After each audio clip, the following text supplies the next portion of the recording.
Blog Talk Radio.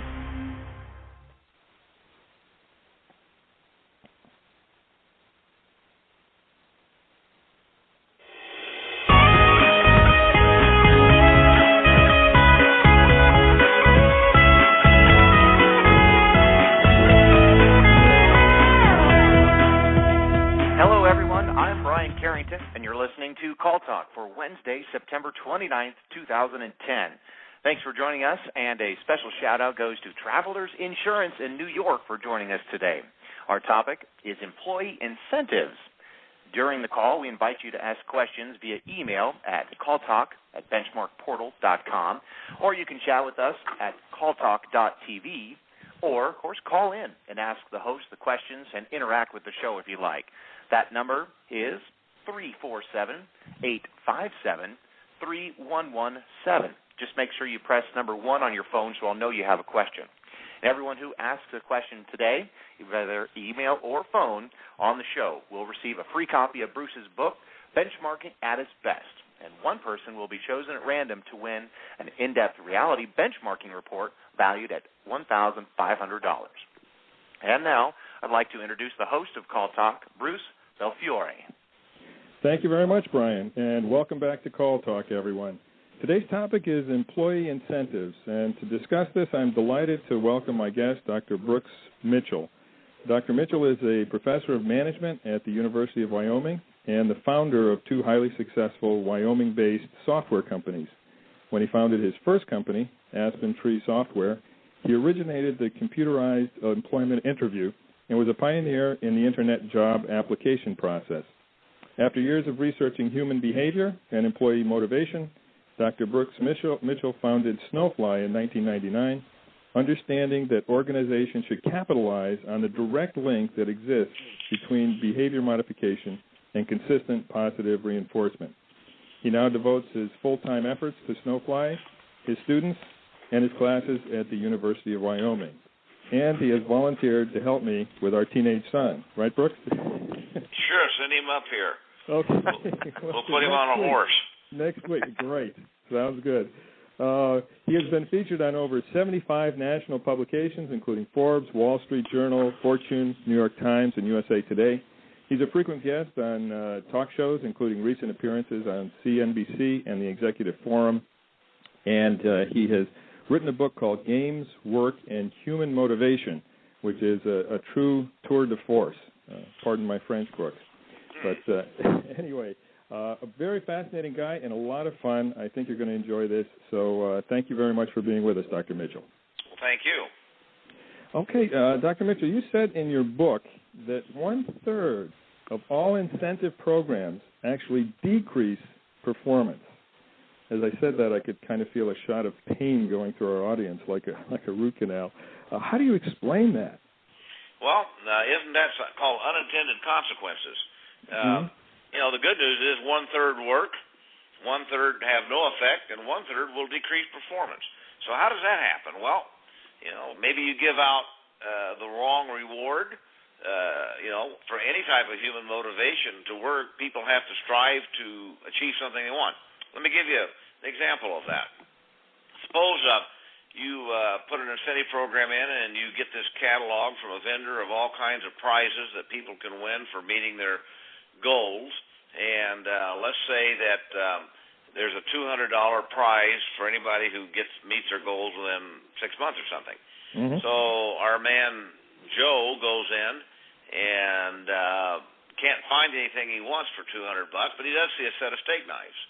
Mm-hmm. So he says, well, all right, I guess I'll spend my $200 incentive money on the steak knives. So 6 months later, 6 weeks later, the steak knives show up in the mail. Remember, immediate reinforcement. 6 weeks later, something he doesn't really want shows up in the mail. But it's his $200. He gets the steak knives, and then he does what I call RVOLP, readily verifiable online pricing. He sees what he could get them for at Amazon. Well, the $200 steak knives at Amazon are $75. So he's really ticked off now. Wait a minute, this company's ripping me off. I didn't like this gift anyway, and now I spent $200, my money. The company's thinking you're ungrateful, and then he gets really irate when he gets his paycheck because he got taxed on $200. Oh boy. Okay. So now then they withhold $60 from taxes from his paycheck, hard money, for a set of knives that he could have bought for $75. The company just spent $200 to get him a $15 deal. Now, you know what you got? You have a very irate, ticked-off employee on the job with a set of knives. This, listeners, is not a healthy situation. And it's those types of things that cause people to actually decrease their performance when they get that type of incentive plan. Wow, talk about unintended consequences. And actually that type of incentive is pretty common out there. And so, really something that we probably have to ask people to reconsider. It's a $30 billion a year industry giving out overpriced prizes and things to people for incentives. And if you give out that type of thing, and it's not immediate, I can guarantee you're on the road to being in that bottom 1/3 of programs that actually decrease performance. Okay. Wow. So those are the ones that decrease performance. They're obviously ones that increase performance, and that you can actually get a good return on investment from. Should we turn our attention to those and sort of give our listeners an idea of what they should be looking at? No, keep doing that one and losing money. Sorry. No, losing sure. money, losing personnel. Well, there's so many rules. I'm a behavioral scientist by training and definition, and there are many rules to be in the top 1/3. Immediacy. If you do something, then give somebody a reward instantly, which you can do these days with the internet. You couldn't do that before. And then secondly, break it up into little pieces. Reward the homework, okay, not the final grade. In other words, you want to bribe your kids to get an A or something like that, then instead of saying I'll give you $50 if you get an A or whatever, how about say I'll play a Nintendo game with you tonight or some other game if you do your homework tonight. That's what we call behavioral shaping. Little rewarded behaviors, instantly rewarded, and especially with intermittent rewards, will increase behavior. And then finally, you know what people want? I don't care, study after study after study after study. It's what, Bruce? Show me the... Complete that sentence. Money. Yeah! That's what people want. People want choice in their life. They don't want Big Brother saying, well, this is what you want. You want a set of steak knives. Isn't this a beautiful catalog right here? Or look at this nice little digital camera iPod. Well, I already have one. I don't need another one. Give them money. And if today, with technology, you see money can be broken down into little pieces, a dime, a nickel, or whatever. Sometimes it doesn't take that much. And then if you break it down into little pieces, then you can use that to reward. And with these new wonderful techniques out by Visa and American Express and things, you can actually give it to them instantly via these stored value debit cards. You don't have to be running around passing out things. So I think we are in a renaissance for incentive systems, especially if you design them the way I said, instantly, little pieces, let the internet do it, and so forth. And then there's one final caveat on this, and that is make it intermittently rewarded. Intermittently rewarded is, the reward might be a little money, might be a lot of money. You're not really sure what you're going to get, but you know you're going to get something. That's like Cracker Jacks. So, Bruce, did you ever buy a box of Cracker Jacks before? Oh, I sure did. Of course. And what's the first thing you do? You eat the Cracker Jacks, then you look at the prize, right? Nope. No.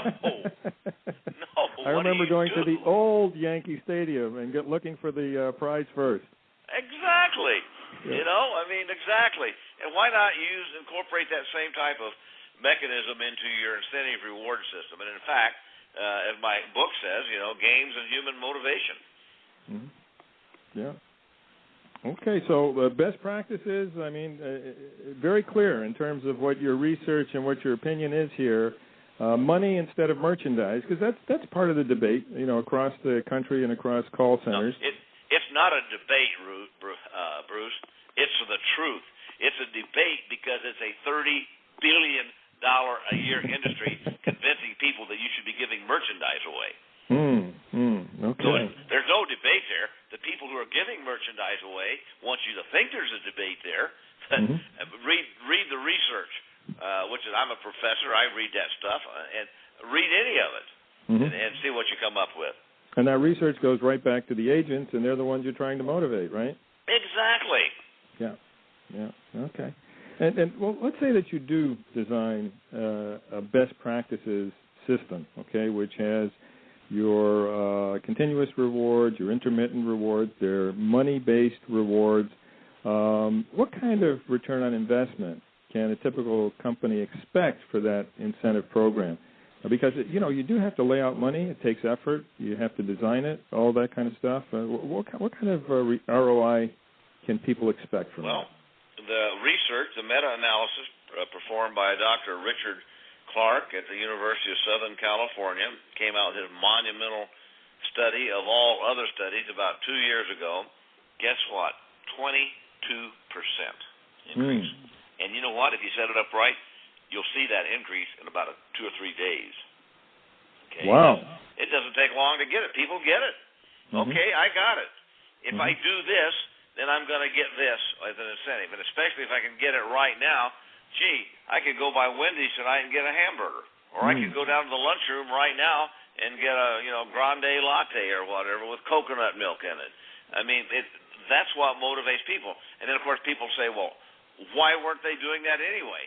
Because you weren't rewarding them for doing it. There's that 22% delta in there in behavioral psychology is the difference between what people will give you and what they can give you. Yeah. Okay. Very good. Brian, did you have a question there from one of our listeners? Yeah, I sure do, guys. And actually, one of the questions that we just passed on there, I want to thank David for that. That was the research on ROI for incentive programs. David, thank you so much. Okay, so actually that came from our audience as well. That was in my head, but David asked that as well. Okay. Oh, perfect. Okay, we're reading each other's minds already. Okay. Yeah. So, David, there's your question. Thank you. And then I do have another one. This is from Daphne, and she asked, what items can you reward with that are not considered taxable compensation? Great question. Well, there's work privileges work very well. That might be a parking place. It might be a work shift assignment. It might be getting points and spending those points for the boss's football tickets to the Dallas Cowboys that he can't use that day. It could be, points for charity. Some people give them to charity. It could be go towards your insurance premiums or whatever like that. And so there's a lot of things that people have if they get really creative on the job that people want that don't have a monetary value to them. I can tell you that one for sure, and that depends on a lot of call centers, is parking space.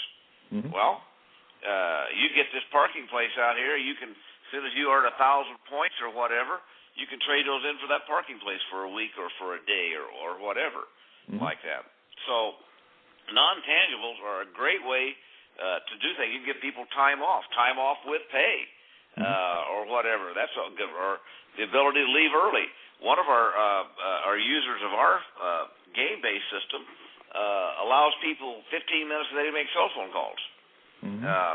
So that's I'm surprised at what people that they spend all their points on that. So you just get creative. Okay, and actually now, so that's a whole new area, different area. We've been talking about the fact that money is better than merchandise, but then these non-tangibles are important as well because they affect the quality of life of somebody. In other words, their ability to do what they want when they want it and, do it sort of with the blessing of the call center. So isn't it kind of interesting that there's the tangible reward in the form of money and the psychic reward in with regard to these non-tangibles? And do you see a lot of call centers putting both of these together? Yes. Are they generally apart? Tell us a little bit about how you knit together the best practices. A lot of call centers will mix them up, and they'll do several things. For example, so what we have now is we have chocolate and we have peanut butter. And if you put chocolate and peanut butter together, what do you have? A Reese's peanut butter cup. Yep. Best darn thing a man can put in his mouth, I think. I mean, that's delicious. And so, sure, mix them up, and you can stretch the value of your incentive program like that. And you know, people have done things like the boss wins a golf driver from a drawing at the Wednesday's Men's Day, which is where I'm heading this afternoon. As soon as I hang up the phone to go play golf, well, I might win a golf driver. I don't need a driver. Well, I could take it to the office and put it into my incentive program and say, okay, you've all got points. Whoever bids the highest number of points can have this golf driver. You decide what you want for it. And it could be you could drive the boss's car, the company car. I mean, you get creative here, and you can come up with in just immense value of things to people who only get it if they want. And of course, in those deals, they don't even have to pay taxes. Right. Actually, you know, there's one other thing that has come up with regard to a previous call talk on workforce management, and the fact that some people have programs, and we encourage this actually, where if you do have some afternoons where the volume really tails off, you can have people sign up ahead of time for time off, unpaid time in the afternoon, so that they can do other things that they want to do in their lives. And you could actually, if you have high demand for that sort of thing, you could prioritize people by the points that they have according to things. So that's another possibility to actually tie it in with your workforce management and your optimization plans. So, absolutely. Yeah. And the way you would do that is you would say they would earn points and or do it on an intermittent basis via the game tokens concept, where they could play a quick game online in about 5 seconds, and they can win their points, accumulate them into a file. Okay, then you can have an auction. We're going to let 5 people take off at 2 o'clock on Friday. And then whoever bids the most, the 5 people who bid the most points can have that. And you can bid and snipe just like you do on eBay. You know, let's just shift gears for a second, because I'm interested in your thoughts on something else, and that has to do with team incentive programs. And I read in your book, teams. Everybody says you've got to have a team approach. Yeah. Well, guess what, guys? That can bite you. That can be dangerous. And if that's a very dangerous weapon, if it's not used properly, it will put you in that bottom 1/3 of programs. Now, why would that be? We've all been taught that teams are great. Okay, right. Teams, and what happens is, if the incentive program is not properly structured, teams will encourage a concept we call social loafing. Okay, people on the team will loaf because other people will pick up the slack. What that does, that causes immense resentment on the part of individual performers. Well, why should I work so hard over here? Because I'm getting the same that you're getting. And that causes problems. Like, as a college professor, I've learned years ago that, you know, you give everybody an A, guess what? Your real A people are going to get very, very angry. I work hard and I get the same that he gets. So the way to use teams, there is a place for teams, is you use teams in conjunction with individual performance. Chocolate, peanut butter, Reese's Cup. Then you can do it. So, but the individual performer must never be subordinated or stifled by a team effort. Yeah, well, you know, it's interesting because American culture obviously is very individualist. But we also put a premium on good teamwork. And I can see where if you have the incentive and the sort of base level reward at the individual level, and then perhaps, what do you think about this? In other words, at your monthly meeting of your call center where you're recognizing people, you then recognize the team that's done best on an individual as a result of the cumulative scores of their individual actors. What do you think about that? Well, that's one way of accomplishing it, and then teamwork is okay. But as long as the individual can still shine and be rewarded for their effort, because they want the recognition that comes from that. Now, you just kind of touched on another issue, and that's this concept of, things that'll screw you up. Employee of the Month. Ask your people what they really think about that. The weekly drawing. You know what the weekly drawing is? That's used by lazy call center managers who say, okay, I'll put everybody's name in a hat. Ask people what they said. I never win that thing. It's a joke. You don't even want what it is anyway. That's individual performance. If I do this, I will get rewarded. Let me use golf as an analogy, since I told you I'm going to go play here as soon as I hang up, is that I will play as part of a team today. I'll be one of a 4-man team. Well, I want to help my team win, okay? But what do I want? I want my individual score to be on top of that list because I played hard. I've been practicing out here. So I want it to say Brooks Mitchell, second place, net 68 or whatever like that, team score net 65. All right, that's fine. I don't mind the team score. I'm glad we won, but I want my recognition for being the one who contributed to that.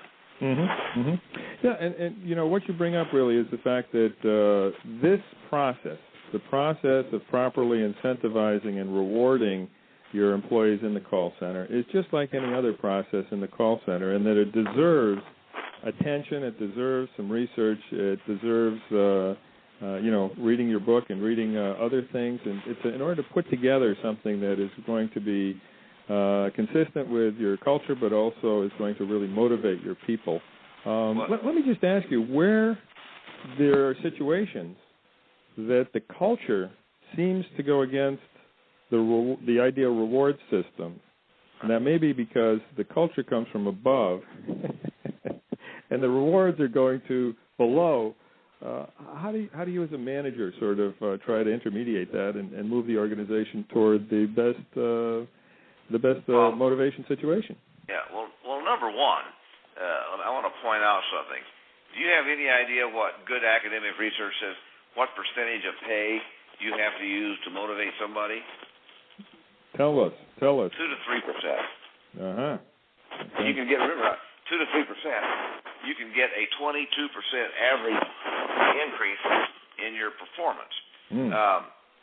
Back to the culture of rewards.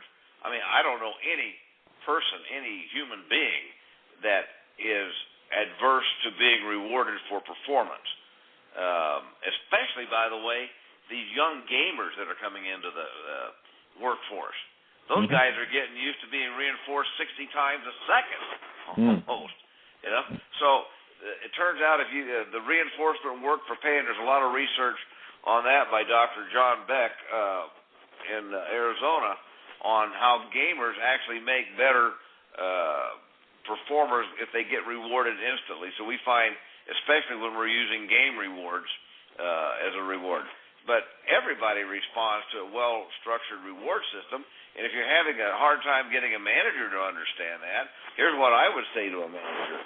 2 to 3% for 22%, and secondly, for all these call centers that can measure, how many coffee breaks you take, how many seconds you're in a bathroom, average call time, all these incredible metrics they have with this wonderful software these days.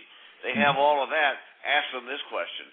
You're spending X number of $100,000 a year on reward programs, employee of the month drawings. What are you getting for that? And they don't have a clue. They can't answer that question. Why wouldn't you set up a system where you can do incentives and rewards and measure what you're getting back? Right. Okay. No, good thoughts there. Brian, I see we have another question. Yeah, we sure do, and I want to thank everyone for writing in. So far, it's been a big response, so thanks, everyone, and keep them coming.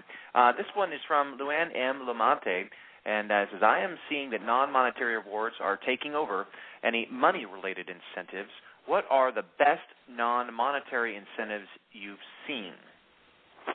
Well, number one, I would say, why don't you ask your employees or watch what they do? Okay, one of the great ways to find out what motivates people is to simply observe them. If you see a lot of people in the hall using cell phones, then maybe you have cell phone time, okay? Or maybe you have other privileges such as, work assignments, or you can handle incoming calls versus outgoing calls or whatever. It varies from group to group. But my biggest advice to Luann there is just simply observe people, or just go ask them, what would you like? What could we do here? And then make it on a point-rewarded basis so that they can begin to accumulate and earn points. And like I said, folks, we've known about this as behavioral scientists for 60 years. The problem is there was just never a good way to administer it. It was too complicated. Well, the Internet now can handle everything for you very, very efficiently. Mm-hmm. Okay. Oh, great answer there. And, Brian, you have another one as well? I do. And this one goes with what you guys were talking a little bit about as far as being counterproductive potentially. Stanley writes in, do you find that if you continue to give incentives to employees that they will expect incentives as new job responsibilities are given? Okay. Are we spoiling the kids here? So that's remember, go back to the 2 to 3%. Okay? If the program's set up fine, I mean, it's just 2 to 3% of base pay is all you need. And people don't get tired of a good program. Let me ask you this. Do people get tired of playing slot machines? The answer is no. No. I've done a lot of work in Vegas. 85% of the revenue in Las Vegas is generated by a random game, like a slot machine type game. So if people don't get tired of it, and they respond to it, and if they expect it, well, they expect to get paid, and they expect to get a raise, which is a type of incentive program. So we've just never experienced a problem with that.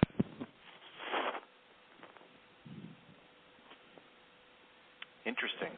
Yeah, well, that was only interesting. The last question was a good answer, huh? Okay.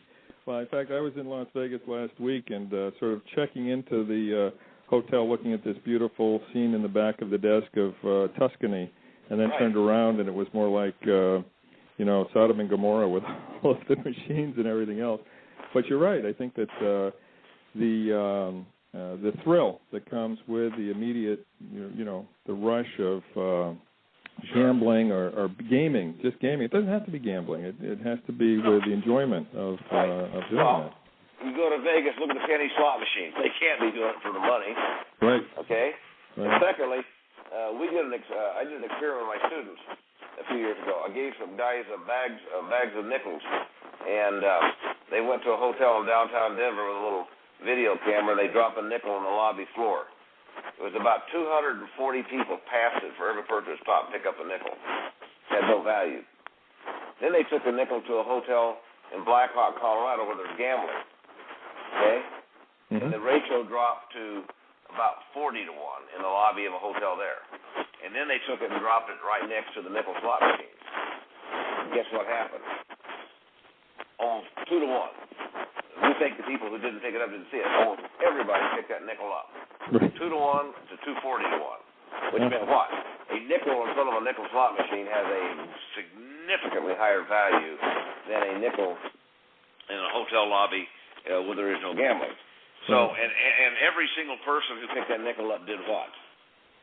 They put it in the slot machine. No, they put it in their pocket and walked away.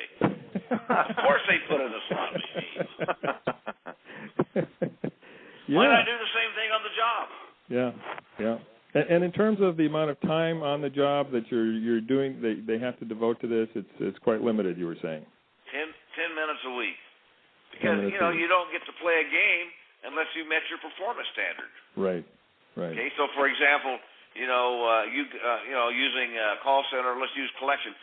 We've got a lot of collection systems who use the Snowfly incentive system. Well, they'll say if you get a promise to pay, that's worth 50 game tokens right now. Or if someone actually pays, that's worth 75 tokens right now. And the software just gives them game tokens. They go play the quick game, get that thrill, and then they don't get to play anymore. You don't get to play unless you perform. It takes 10 minutes a week. And we've also found out that 42% of all people who win game tokens for doing performance will go home and give the tokens to their kids. They're getting their children involved in work. So they'll say, all right, Junior, I'll give you 10 game tokens here, and we'll save the tokens. You can get enough points, and we'll get you a skateboard or whatever. But you've got to get the tokens you've got to clean your room or do your homework or something. Mm-hmm, mm-hmm. Well, what I see going across the country and going into a lot of call centers is that call center managers are trying very hard to make the environment fun, make it interesting, and sometimes they just miss the ball in terms of the individual rewards that can result in a collective sense of well-being that doesn't have to mean getting everybody off the phones and spinning the wheel type of thing. And guess what? Who do you think has a better job attitude? People who perform or people who don't perform? Yeah. People who perform. So if you believe, behavioral psychology, which is what I believe, is the best way to get job satisfaction and morale up is to get people to perform. Mm-hmm. That's where it starts. So instead of going out into holding a big rah-rah speech, everybody feel good about your jobs and so forth, and now go work harder, how about getting them working harder, doing their job, and guess what? Then they're going to feel better. Yeah. It works the other way around to what most people think. Very good advice. Very good advice. Okay, Brian, I think we have time maybe for one more, and then we'll have to leave it there, even though there's a lot of good, I'm sure a lot more to be said. Brian? Okay.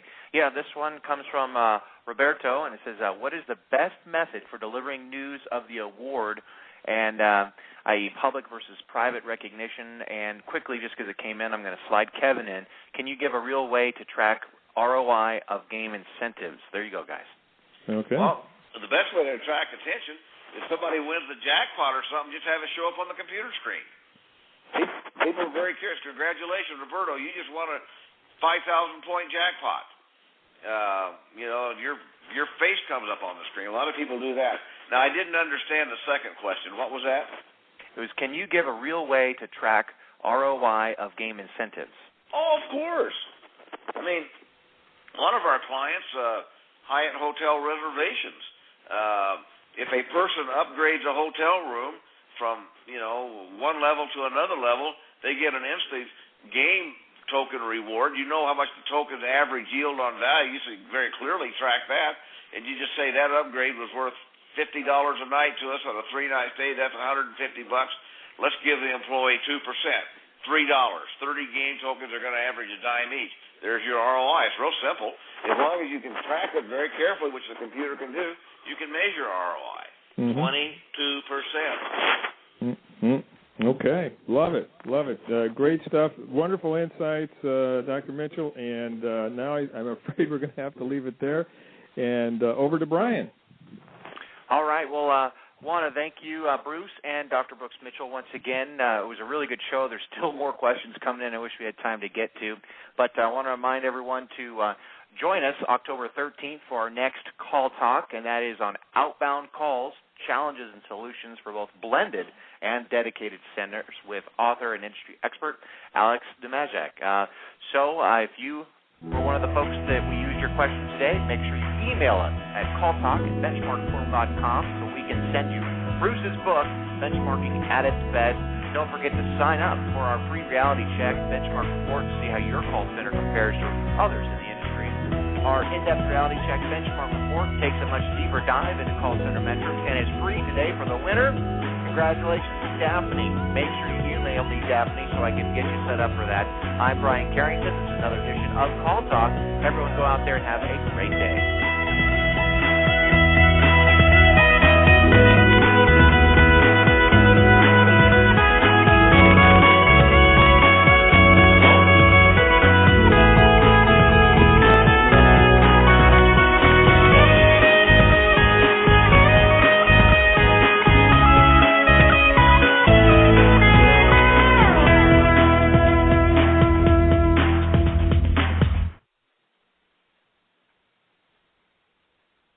Hello, Brian. Hello, Bruce. Okay, good. Let's see. Brooks, are you still on? And are we off the air? I think we're on the air. Brooks looks like he cut out. Okay. So I'll call you back. Are you at home? I'm at home. So either on my cell or on the internet. Okay. Okay. Bye-bye. All right.